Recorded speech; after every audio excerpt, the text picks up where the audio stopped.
Hello friends, welcome to Pi5 Study YouTube channel. Today we will learn about straight line motion and equation of motion. How the moving body can be identified with the equation of motion. This is very fundamental concept in the basic concept of physics. So let us start to learn. Straight line motion क्या होता है कि जब कोई car एक किसी road पे in straight line move करती है तो उसके मूवमेंट को कैसे हम ऑब्जर्व करते हैं.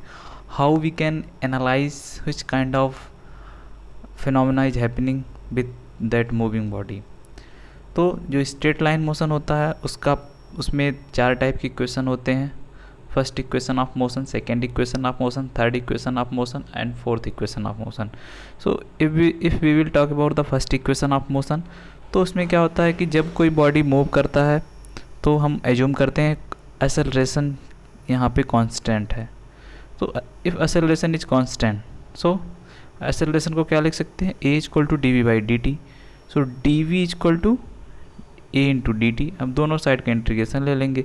सो velocity, if the body is starting with velocity u and after time t it has reached velocity v, so put the limit on this side is 0 to t. So integrate this v minus u is equal to at. So v is equal to u plus at.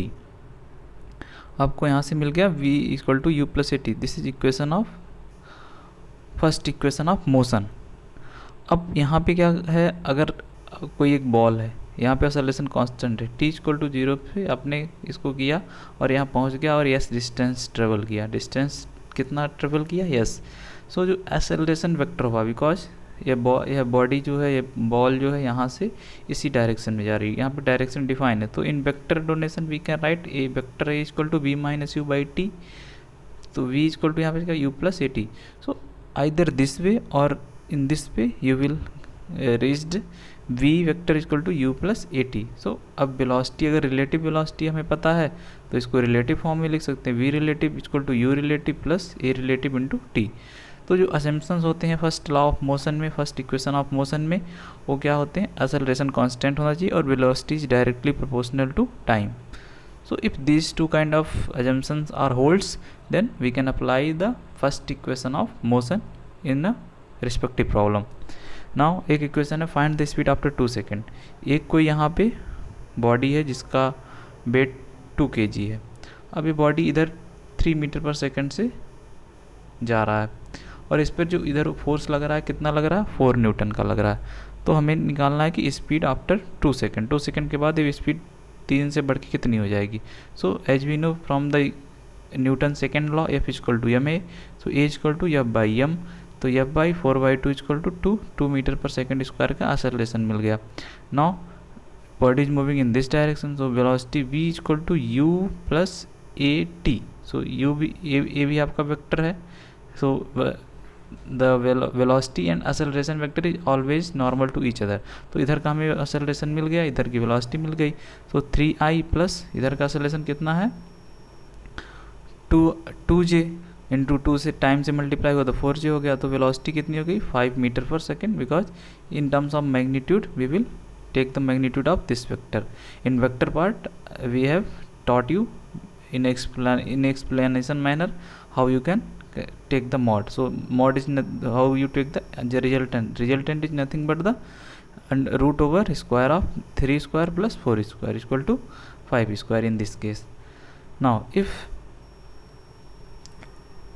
you have velocity is given and acceleration is given, and the dot product of velocity and acceleration is positive, then the type of motion is accelerated motion.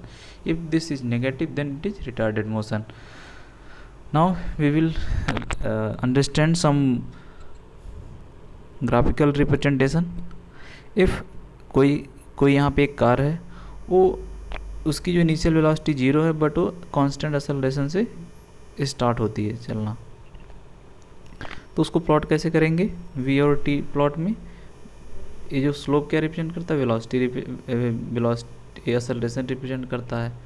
तो अभी acceleration constant, तो इसको इस type से plot कर देते हैं, क्योंकि यहाँ पे एक्सेलरेशन कांस्टेंट है, तो एक्सेलरेशन इस ऐसे प्लॉट कर सकते हैं वी और टी में। सो एक्सेलरेशन क्या हो जाएगा, a equal to ten theta. So in this case velocity if the body is moving with speed u and acceleration is a, so how you will represent these things on the vt curve? So speed u is already having, so shift the, so is your acceleration is constant after achieving this velocity. So in this way you can represent the this case. Now if you have case like if your acceleration is in negative direction, is reverse direction, and car is moving in forward direction, so how you will be represent it? So in vector notation it is v equal to u minus at, because acceleration is in reverse direction, so it attains the speed speed u. So first you reach at this point, then it is retarded because the acceleration is reverse direction, so v is equal to u minus at. You can plot in this way. So acceleration यहाँ पे जो tan theta क्या हो गया, reverse direction, anti clockwise direction में क्या होता है, स्लोप क्या होता है, नेगेटिव होता है, इसलिए v equal to u minus at. Now second equation of motion. So second equation of motion में क्या होता है, we will first we will look some assumptions. So in the second equation of motion, displacement is proportional to the time squared when the acceleration is constant. अब जो velocity होता है ds by d T होता है। अब ds को क्या लिख सकते हैं, v इंटू डी टी। अब इंटीग्रेट करेंगे तो ds इसको क्या लिख सकते हैं, इसका इंटीग्रेशन यस हो जाएगा, इसका इंटीग्रेशन क्या हो जाएगा, u t plus half A T square. तो ये आपको ये क्या हो गया, second equation of motion. So in a similar pattern you can represent this second equation of motion in vector notation. So as we are talking about the one dimensional or straight line motion, so s is equal to u vector, s vector is equal to u vector into t plus half a vector into t square. So in terms of relative, we can also write, if we know the relative distance, relative velocity and relative acceleration, then we can write in this way. Now if from this equation what you have found from equation 1, you can write the equation 1 in this way, s is equal to 280 plus 80 square by 2. So take common from this, तो t common आपने ले लिया तो 2u plus 80 by 2, तो यहाँ से s क्या हो गया, t u plus v by 2। तो ये भी क्या है, second equation of motion. So either this in this manner or in this manner you can have knowledge of second equation of motion. So if you have to calculate the average velocity, average speed, so how will you calculate? Average speed is equal to total distance by total time. तो total distance क्या है, ये वाला, इसमें time से divide कर देंगे तो क्या होगा, u plus v by 2. so this mean constant a equal to different speed. अगर आपके पास कोई constant acceleration है तो वहाँ पे दो डिफरेंट स्पीड हो सकती है. So that is also one kind of advantage of applying the second equation of motion. Now there are how will you represent the different case if you have a velocity, initial velocity 0 and acceleration is a. So in st plot how will you represent? So in st plot this is s is equal to half a t square, this is parabola. So as u is 0, so it is starting from origin and slope is 0. If initial velocity is given and acceleration is also given, so this will be represented as s is equal to ut plus half a t square. So in this case this plot is initially for time t, this is touching the x axis, this there is some slope for ut, then it will having the parabola path. So in this way you can represent. Third case, if you have velocity in this direction and acceleration is backward direction, so this will be the nature of the parabola is this kind of. But for ut distance, for ut there is some kind of slope. So slope is not 0 for up to ut. So in this way you can differentiate the different case of equation of second equation of motion. Third equation of motion, as you know, first take these assumptions. What is assumption in third equation of motion? Velocity of body should relate with its position.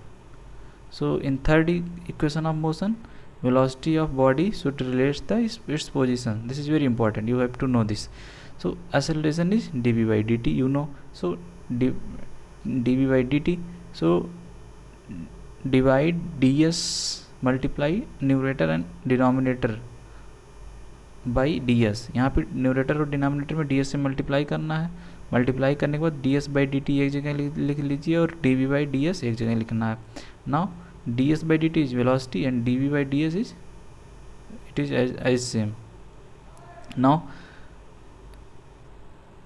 Take v and dv in one side and a and ds is another side. As acceleration is constant, so this will come outside, and when you will integrate, so in this side you have, when you apply the limit u to b and 0 to s, v square minus u square by 2 is equal to as. So some arrangement and you will get v square is equal to u square plus 2as. So in a vector form you can write this. So v square is equal to v square is equal to u square plus 2a dot into s. So this is the scalar quantity, so the dot product of two vector quantities also a scalar. So this equation may be written in form of this. In terms of relative velocity, you can also relative velocity, relative distance, you can write this. So this is the way to represent the third equation of motion in a relative term. Now if you have first case, initial velocity is 0, acceleration is a, so you will represent the v and s plot in this manner. If initial velocity is u and acceleration is a in the forward direction, then it will be represented at this, because v square is equal to u square plus 2as. So u square is added along the y axis. So how the plot for v square is equal to u square plus 2as is plotted? So similar kind of plot we have taught you in basic concept of mathematics in a function section.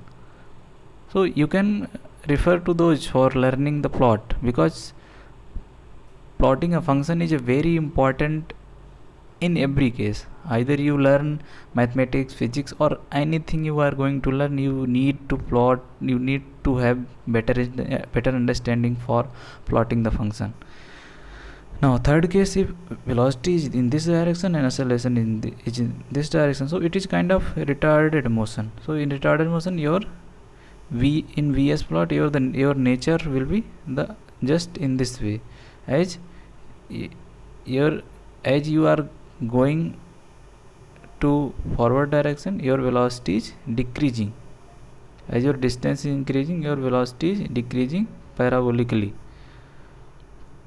So from this, if your acceleration and distance vector is positive, so the type of motion is accelerated motion.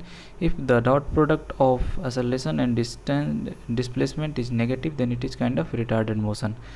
Now for fourth equation of motion, the fourth equation of motion is nothing but the displacement calculated at some ith time. That means at some tth time. किसी particular time पे कितना distance cover हुआ, that is come under the fourth equation of motion. So let us start. यहाँ पे एक body है, वो u velocity से यहाँ से फेंकी गई. एक बॉल है, u वेलोसिटी से इधर जा रही है at t equal to 0. At time t वो कितना डिस्टेंस ट्रेवल करेगी यहाँ से लेके यहाँ तक. तो हमने एज्यूम क्या किया कि इसके 0 से लेके 2 के बीच में एक टाइम होगा t-1. जैसे 0 से लेके अगर 5 के बीच में 4 सेकेंड आता है, तो उसी प्रकार हमने मान लिया कि 0 से लेके t के बीच में t-1 एक टाइम आया. तो 0 से लेके t-1 तक यस t-1 डिस्टेंस ट्रेवल की डिस्प्लेसमेंट इसका हुआ. और t-1 से लेके t के बीच में कितना हुआ, जो 0 से लेके t तक जो डिस्प्लेसमेंट कवर करेगी वो एस टी एथ हो जाएगा और एस टी हो जाएगा. और t-1 तक का st-1 हो गया। तो हमें इतना निकालना है, t-1 से t का तो क्या हो जाएगा, st-1। तो अब st-1, तो सेकेंड इक्वेशन ऑफ मोशन में t के प्लेस पे एस टी लिखेंगे तो UT plus half A T square हो जाएगा, माइनस अब जहाँ पे सेकंड इक्वेशन में टी था, अभी यहाँ पे टाइम कितना है t-1, तो t-1 रिप्लेस कर देंगे और इनको सॉल्व करेंगे तो एस टी क्या हो जाएगा, u t plus half a to t-1। So this is the equation of the distance travel in ith और tth सेकेंड। Reaction time, what is reaction time, when a car is moving with speed v, so after traveling some distance or at some instant, its speed is v and retardation is a, and a man which is observing at this point, so there is length l from this to this is called the stopping distance। तो अगर कोई car यहाँ से लेकर के यहाँ तक जाती है और यह आदमी यहाँ पे खड़े होकर देख रहा है, तो यह यहाँ से लेके यहाँ तक जाने में कितनी स्पीड की ज़रूरत होगी, what will be the speed if the retardation is there. कोई retardation means the acceleration in reverse direction. तो हम क्या करेंगे, यहाँ पे कंडीशन दिया है, जो फाइनल स्पीड है, जो इसकी यहाँ पे खड़ा हुआ आदमी, वो 0 हो गई, v square minus 2a, yes कितना है, यल माइनस बी टी। जब ये बॉडी यहाँ से यहाँ जाएगी तो ये टोटल यल है और ये v है, क्योंकि यहाँ v से लेके v स्पीड से यहाँ तक यहाँ गए तो v l minus b t ये वाला हो गया। So v square equal to 2a l minus b t, इसको जब सॉल्व करेंगे तो आ जाएगा। सो रिएक्शन टाइम के लिए the time eight which this body cover distance L minus Vt when this observer is observing to this body, and this car need to reach near this point। now for constant reaction time t, retardation a कितना होगा, जैसे पहला speed 20 metre पर second से चला और उसकी stopping distance 30 थी, 10 मीटर पर सेकेंड से चला, स्टॉपिंग डिस्टेंस 10 थी, 5 मीटर पर सेकेंड स्पीड से चला, स्टॉपिंग डिस्टेंस कितनी होगी। तो इसके लिए क्या करना है, v square equal to 2a l minus b t. तो जो इक्वेशन में दिया है उसको पुट करेंगे, v दिया उसको रखेंगे 2a, l दिया है और v दिया है और t ऐसे रहेगा। तो एक पहला इक्वेशन आ जाएगा, सेकंड जो दिया है वहाँ से एक और इक्वेशन निकल जाएगा। दिस इक्वेशन, इस फर्स्ट और सेकंड को सॉल्व करेंगे तो t की वैल्यू 1, t की वैल्यू हाफ आ जाएगी, a की वैल्यू 10 आ जाएगी, और फिर हमें x निकालना है। तो t और a को इस वाली इक्वेशन में रखेंगे तो x मिल जाएगा। स्टॉपिंग डिस्टेंस कितनी है, 15/4। अगर कोई कार 10 मीटर पर सेकेंड स्क्वायर के एक्सेलरेशन से जा रही है तो उसकी after time t equal to half जो उसकी स्टॉपिंग डिस्टेंस होगी वो 15/4 होगी। Now if a car and truck undergo in the same braking force, then which one first for minimum distance, which one stop first. अगर एक car और truck दोनों same braking force लगा रहे हैं तो पहले कौन रुकेगा। तो 3 कंडीशन बताना, for equal speed, for equal movement and for equal kinetic energy. So पहले हम इसको क्या करेंगे कि यहाँ पे जो थर्ड इक्वेशन ऑफ मोशन है, v square equal to u square minus 2as, because when the brake is applied the retardation is there, that means acceleration is reverse direction. So u square equal to 2as, s equal to u by 2a, ये को क्या लिख सकते हैं, f by m from Newton second law, u square m by 2f, m square, अब m square m से ऊपर नीचे मल्टीप्लाई कर देंगे तो क्या हो जाएगा, m square u square by 2mf। और जो मूवमेंट होता है, मोमेंटम क्या होता है, p इक्वल टू mu। सो इसको लिख के हम क्या लिख सकते हैं, p स्क्वायर बाई 2mf। अब पहले फॉर इक्वल स्पीड के केस में क्या होगा, स्पीड सेम रहेगी। तो जो इक्वल स्पीड जब सेम रहेगी, बट यहाँ पे कार का जो मास है, कार का मास कम है और फोर्स तो सेम लग ही रहा, सेम ब्रेकिंग फोर्स यहाँ दिया है, तो यहाँ पे यू भी कांस्टेंट है, सेम ब्रेकिंग फोर्स भी कांस्टेंट, केवल जो बॉडी का मास है वो अलग है। तो कार हल्की है, ट्रक भारी है, इसलिए जो फॉर इक्वल स्पीड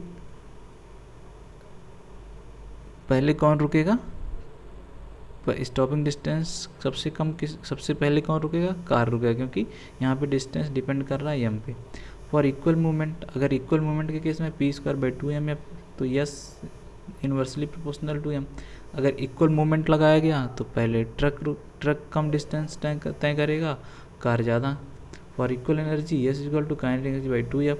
सो अगर इक्वल काइनेटिक एनर्जी दी गई तो जो distance travel by car equal to distance travel by truck to stop, तो इसका मतलब क्या कि कार और ट्रक दोनों एक साथ रुकेंगे for equal energy. So these are 3 cases which you have to know for understanding the inclusion of kinetic energy, momentum and mass of body. So in this module P12 basic concept of physics, we have covered much about the graphical representation. So if you have any problem, so again I am saying go to basic concept of mathematics on the Pi 5 Studio YouTube channel and learn how to plot the different equation, different kind of physical quantity, so that you can learn in a better way. So in next module we will learn motion under gravity and its conceptual understanding. So revise more and more for build your concept in a better way. So if you haven't subscribed the Pi5 Studio YouTube channel, subscribe, share and learn the better concept. Thank you very much.